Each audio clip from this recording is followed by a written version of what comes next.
Hey peeps, welcome to another video. Today it is part 3 of the Vogue 8577 sew along. So today we're going to be putting together the rest of the skirt. Let's get started.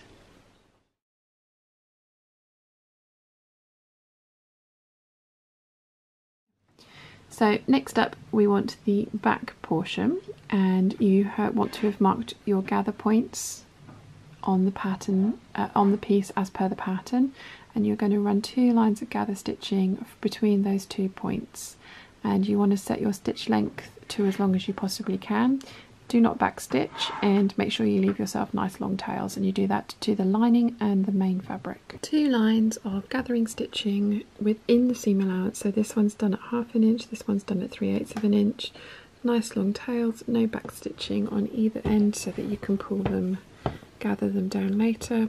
Don't forget to mark your centre back point with a notch, and don't forget, because I do it all the time, to reduce your stitch length back to normal sewing, because if I don't do that immediately, I then go on and pin something together, come back, sew it, and realise that I've sewn it at a 4 stitch length rather than 2.5, which is very irritating. Okay, so step number 31 is stitch skirt side back sections to skirt back. So there is 1 notch on the skirt back and the skirt side backs, so you want to match those notches up, the double notches to the front. Okay, so I've got the side back panels sewn to the back panel. I'm very careful to make sure that I didn't catch any of my gather stitches in this line of stitching. So I've done that with the lining and the main fabric. Believe it or not, I have pressed this fabric within 1 inch of its life. Yeah, I'm going to give it another good press before I attach it to the dress. But after we have done that, we need to move on to step 32, which is stitch skirt back and skirt front sections together at sides. So that's going to be matching up the double notches, and that's all the panels which we've done all the work with the pockets on. Okay, so this is my first skirt front piece with the pocket sewn to the side back. You have got the notches that you can match up all the way through, and so you treat this as one piece. All these pocket pieces, that's just one piece that gets sewn down. You're going to repeat that on the other side and also on the lining. Match up the double notches with the lining piece. And that is my skirt all sewn together. Now, before I press these seams open, I am going to pink the edges just to finish them off. You can use your overlocker, you can use bias binding, you can definitely French seam this dress. The reason that I'm not is because I want it to be easily alterable later on. At the moment, I'm sewing this with a 1/2 inch seam allowance rather than a 5/8 of an inch seam allowance, because I am losing weight, thankfully, and I will need to take it in a little bit later down the line. So that's why I have decided to pink all of my edges rather than French seam them. You can, of course, as I say, overlock. I have my overlocker right here. I am just, if it's good enough for Dior, it's good enough for me. And again, this has been ironed, I promise, but I am finished with the skirt lining as well. You want to do the same thing, finish off your edges, then press these open. I'm going to pink mine, although what I am going to do is hang this and the main skirt up overnight to let the bias drop as much as possible. Okay, so I have a finished skirt and a finished lining, and you can see a mum in the background there. Say hi, mum. Hello. Yeah, so I have got those on a squeezy hanger, and they are going to hang up overnight so that the bias can do its thing if it wants to, and I can even that out in the morning, and then we can hem. There is no bias drop, so I am now going to pink all the edges and then press everything open. So literally all I'm doing here is chopping off the very edge with my pinking shears so that this won't fray and that it's a neat finish on the inside. Because this dress is fully lined, you're not going to see any of this. This will be sandwiched in the wrong side of the main fabric. Okay, so we've just finished step 32, which is to stitch skirt back and side front sections together at sides. We have finished our raw edges and pressed everything open. So the next thing that it wants you to do is to attach it to the bodice, but we haven't made that yet, so we are going to skip ahead. I am actually going to skip right ahead to steps 52 and 53.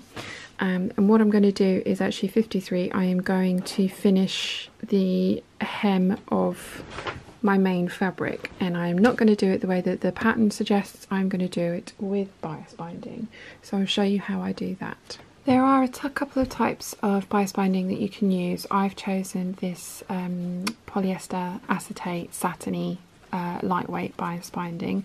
The width doesn't matter, you don't want it too wide or too narrow, but yeah, the width doesn't overly matter because of the way we're going to use it. There is also this stuff which is pinned, of course, which is this polycotton lining, which as you can see is much stiffer. I used this for the viscose dress that I was making because the lady that I made it for wanted the hem of her dress to be very floofy. My cotton lawn has quite a lot of body and it's got 2 layers of cotton lawn, so I'm not going to use this stiff one, I'm going to use the satiny one instead, but you do have this option as well and it will give your hem more body. Okay, there are quite a few different ways that you can use bias binding, but because we're going to finish this one by hand, what you want to do is I like to pin my very first part to the skirt, and this is the right side up and then the right side of the bias binding facing, so right sides together basically. And I like to pin my very first bit so that I have an anchor when I get my stitching started, but the rest of it is loose and I have the reel in my lap as I sew. Okay, so I like to position my presser foot so that the groove in the middle is in the fold here, and that's where you want to be sewing, is in this fold. It doesn't matter too much if you deviate this way, you don't want to deviate into the main part of the bias binding if you can help it, but it isn't the end of the world.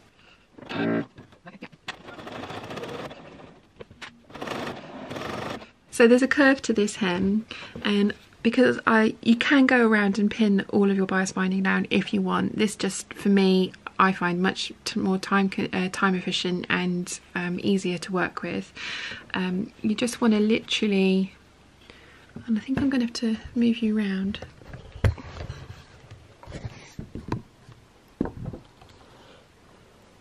This is when I need a GoPro. So you want to match up the edge of your bias binding with the edge of your hem, and so, and you just, as you're going, it's not a quick process. You don't want to rush through this.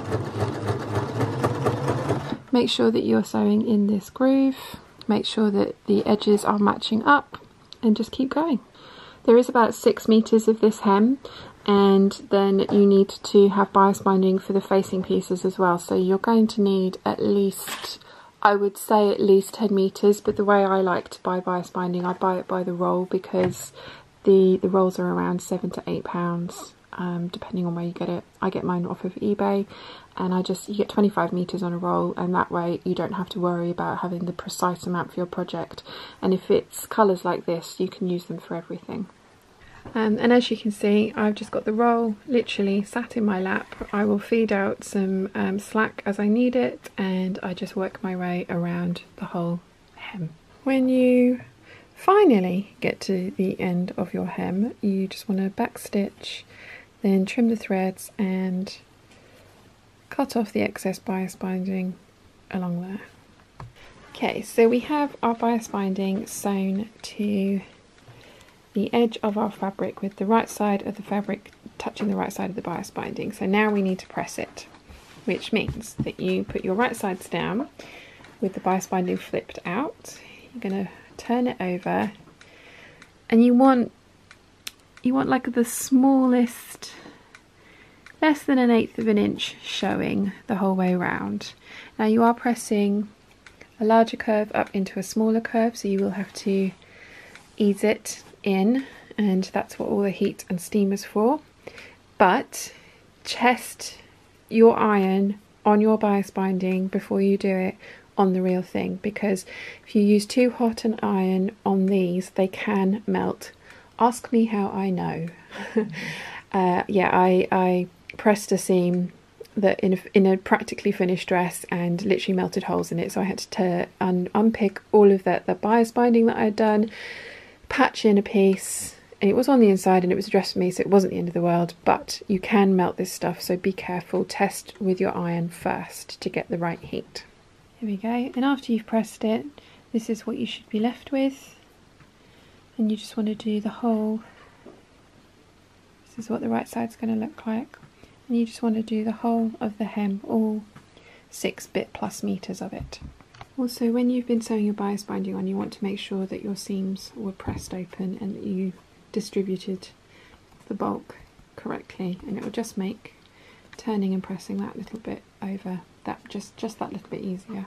Okay, once you have pressed this up, which I have done, we are done with this skirt portion until we attach it to the bodice, and we're going to hand hem it at the that's going to be the very last thing that we do, but that gives you an indication of what it'll look like when we've stitched the bias binding down. If you don't want to use bias binding, you can of course do the finish as instructed by the patterns here, which is to make a narrow hem, which is what we're going to be doing with the lining, so this should give you an idea of what they mean by this. So next we are skipping back to step 37. We're going to hem the lining piece, and we want the hem of the lining piece to be shorter than the hem of the main fabric so that it stays inside of the dress. Okay, so it says to turn up 1 1/4 3.2 centimeters lining hem, base close to fold, trim hem to an even width, stitch 1/4 6 millimeters from the raw edge using long stitches, adjust fullness, shrink out with steam, finish raw edge, sew hem in place, press. Baste raw edges together across hem as shown. Okay, I'm not going to do that. I'm going to do it my way, and I'll show you that. Okay, so what I'm going to do is I am sewing a line of straight stitching, which I think you can just about see there, at 5/8 of an inch, and I'm going to do that the entire way around the hem of the lining fabric. Okay, as you can see here on my very creased lining, I have done a line of stitching at 5/8 of an inch. Now what you want to do is you want to press that up along the line of stitching, and you want to press it up as you would do, so get the seams meeting there, and you're going to press that up the entire way around along that line of stitching. Okay, as you can see, just pressing it up along that stitching line. I'm going to do that the whole way around. Okay, so once you've pressed your stitching line the whole way around, and it doesn't need to be super precise, you just want this to be the general fold line for you. So some of it I have got right on the edge and some of it's tiny little bit over. That's fine. The next step that we're going to do is we're going to sew another line of stitching along here at 1/4 of an inch, and so that's going to sew this bit that we've turned up to the main fabric. Okay, so 1/4 of an inch, another stitching line, and that's what it looks like from the right side, and do that the whole way around. Okay, so that is sewn the whole way around. The next thing we're going to do is trim off the excess, and you want to trim as close to, but don't cut through, the stitching line. And if you do cut through the stitching line, it's not the end of the world. You can fix it with a zigzag satin stitch. Ask me how I know, but yeah, try not to. Trim up to, but not cutting through that line. So this is what you want to end up with. So you've trimmed away and you've cut right up to there. It doesn't have to be the neatest thing in the world because we're going to fold it over and you won't see it, but just to make your life as easy as possible, try and be as neat as possible. Okay, it's all trimmed, and I didn't cut any holes in this, which is awesome. Very happy with that. So that's my rubbish, and I am now going to go and press this again. It's when you come to hem these massive skirts is when I regret my love for them. But anyway, now that we've trimmed everything off, you are going to turn it up, and again press it to that stitching line, so that stitching line makes the edge of the fabric. You're going to do that the whole way around. Once you've pressed it down, we are then going to sew it again, and we're going to sew as close to this edge as possible all the way around. And my machine tells me when my bobbin's getting low, so we're at 14%, so we're going to play bobbin Russian roulette. Fingers crossed I can do this. Damn it, failed. Got a panel and a half to go, and we're all done. So this is the right side, that's the wrong side, and I'm now going to hang this bit up with that bit. Oh look, there I am, hi, and leave those until we need them, because we are pretty much done with the skirt now.